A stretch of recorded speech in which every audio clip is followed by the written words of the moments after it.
খালেদা আপা, হ্যালো খালেদা আপা, আমাকে মাফ করে দে।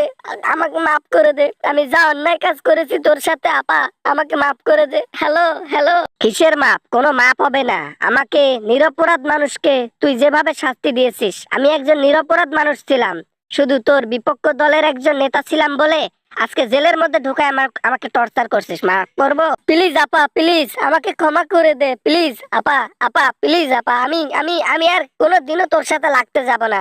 উল্টো আমি তোর সাথে গলায় গলায় মিলিয়ে আমরা দেশ শাসন করবো আপা। চল না শুরু করি আবার। নেরা মানুষ বেলতলাতে একবার যায়, আমি গিয়েছি একবার, আর বুঝে গেছি তোর মতো মানুষ কি করতে পারে। দেশের ক্ষতিকর। তুই একটা এন্টি ভাইরাস। না না, তুই একটা ভাইরাস। করোনা যেরকম মানুষকে ধ্বংস করে দিছে, ঠিক তেমনই তুই। আপা আপা, সামনে ডক্টর ইউনূস নির্বাচন দেবে আপা, তুই যদি ক্ষমতায় যাস তাহলে তো আমাকে গ্রেফতার করবি আপা। কথা দে আপা, আমাকে গ্রেফতার করবি না। আমি জেলের মধ্যে যাইতে চাই না, বাকি বয়সটুকু বাইরে পার করে দিতে চাই। আমারও তো অনেক ইচ্ছা ছিল, আমার মতো অনেকেরই ইচ্ছা ছিল বাইরে জীবন কাটানো, কিন্তু তোর মতো স্বৈরাচারের কারণে বাকি জীবনটা জেলের মধ্যে কাটাইতে হয়েছে। চিকিৎসা পর্যন্ত ভালো মতো করতে পারি নাই। তুই চাচ্ছিস মাপ? কখনোই না আপা। তাহলে আমি কি করলে তুই আমাকে মাফ করে দিবি আপা? আপা প্লিজ একবার কথাটা বোঝার চেষ্টা কর না আপা। আমি ক্ষমা চাচ্ছি, আমি তোর পায়ে পড়ি, আমি তোর হাতে ধরি, আমি তোর ছ্যাপকাই, তারপর আমাকে মাফ করে দে আপা। মাফ করতে পারি, একটা শর্ত আছে। শর্ত হচ্ছে এমন, বাংলাদেশের মধ্যে যতজন মানুষ আছে তার গু খাইতে হবে, গু চাটতে হবে। পারবি? যদি পারিস তাহলে বল, তাহলে মাফ করে দেব। তার আগে মাপ চাওয়ার জন্য ফোন করবি না, রাখ বেটি। আপা আমি ফোন করি নাই আপা, তুই ফোন করছিস। তুই ফোন করে আমাকে ফোন না করতে বলিস, তোর ওখানে ফোন দেই, ফোনে যায় না, ইনকামিং কল মনে হয় বন্ধ করে দেওয়া, এই জন্য। আপা মাফ করে দে না আপা, আমি এটা করতে পারবো না। এতগুলা গু খাওয়া সম্ভব? তোর জন্য যেমন 18 কোটি মানুষের গু খাওয়া সম্ভব না, আমার জন্য ঠিক তেমনই তোকে মাফ করা সম্ভব না। তাই এরকম মাপ মাপ বলে কান্নাকাটি করে কোনো লাভ হবে না, হাতে পায়ে ধরে কোনো লাভ হবে না। ক্ষমতায় আসতে দে, কেমনে পালাস দেখবো। আপা আপা, আজ পর্যন্ত আমি খারাপ কাজ করে এসেছি, আমি আর কখনো খারাপ কাজ করব না, আমি কথা দিচ্ছি। তওবা করে দরকার হইলে আমি সুন্দরভাবে নামাজ কালাম পড়বো, তবুও রাজনীতিতে যাব না, ক্ষমতায় যাব না আপা। তোর কুকর্মের কাজে এই আল্লাহ তাআলাও কিন্তু নারাজ। এই জন্য তো অনেক পাশে তোকে অনেক ভাবে শাস্তি দিচ্ছে আল্লাহ, বুঝিস না তুই?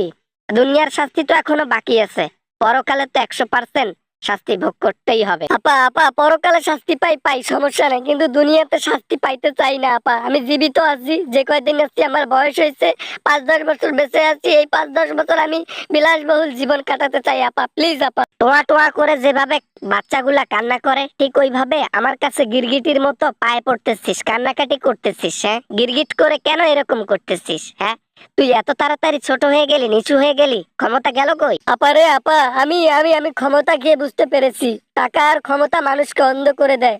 আর ক্ষমতা নিতেও সময় লাগে না, দিতেও সময় লাগে না, এটা বুঝতে পেরেছি আমি আপা। আর কখনো এরকম করব না আপা। আপা মাফ করে দে। ফোন রেখে দিলাম, কোনো মাপটাপ হবে না। ইনশাআল্লাহ দেশের মাটিতে জনগণের সামনে তোমার বিচার হবে হাসিনা। তুমি আর বেশি দিন বিদেশে থাকতে পারবা না, শুধু অল্প কয়টা দিন থেকে নাও। এই কয়টা দিন বিলাসিতার জীবন যাপন করো, পরে আর সুযোগ নেই। ও বাবা রে, ও মা রে, আজকে আমি ছদ্মবেশ ধরবো, মাথার চুল সব কেলা করব, মাথার চুল সব একে নেড়া করব। ছদ্মবেশ না ধরলে আমাকে ধরে নিয়ে যাবে আপা। আর রাখি দিলাম আপা। নেড়া কর আর ছদ্মবেশ ধর, ওগুলা ধরে কোনো লাভ নেই। গোয়েন্দা পিছনে লাগা আছে, কোন জায়গায় আছিস না আছিস সবকিছুই জানে, ঠিক আছে? শুধু একটু সবুর কর, ক্ষমতাটা আসুক, তারপর যেখানেই থাক না কেন, যেমনই ছদ্মবেশ ধরিস না কেন, বাংলাদেশের মাটিতে ইনশাল্লাহ আসবি তুই। তোর বিচার হবে বাংলাদেশের জনগণের সামনে, ওপেন বিচার, ঠিক আছে? তাই দেরি করবো না বেশি, ইনশাল্লাহ। রাখলাম, গুড বাই। আশা করি ভিডিওটা অনেক ভালো লেগেছে and অনেক এনজয় করেছেন। যদি ভিডিওটা ভালো লাগে তাহলে প্লিজ ভিডিওটাতে একটি লাইক করবেন, আর কিছু বলতে চাইলে নিচে কমেন্ট বক্সে কমেন্ট করতে পারেন। আর ভিডিও দেখেন, শেয়ার করেন না, অবশ্যই শেয়ার করবেন, বন্ধু বান্ধবদের দেখার সুযোগ করে দিবেন। তো দেখা হবে এরকম আমেজিং ভিডিও নিয়ে আবার আপনাদের সাথে।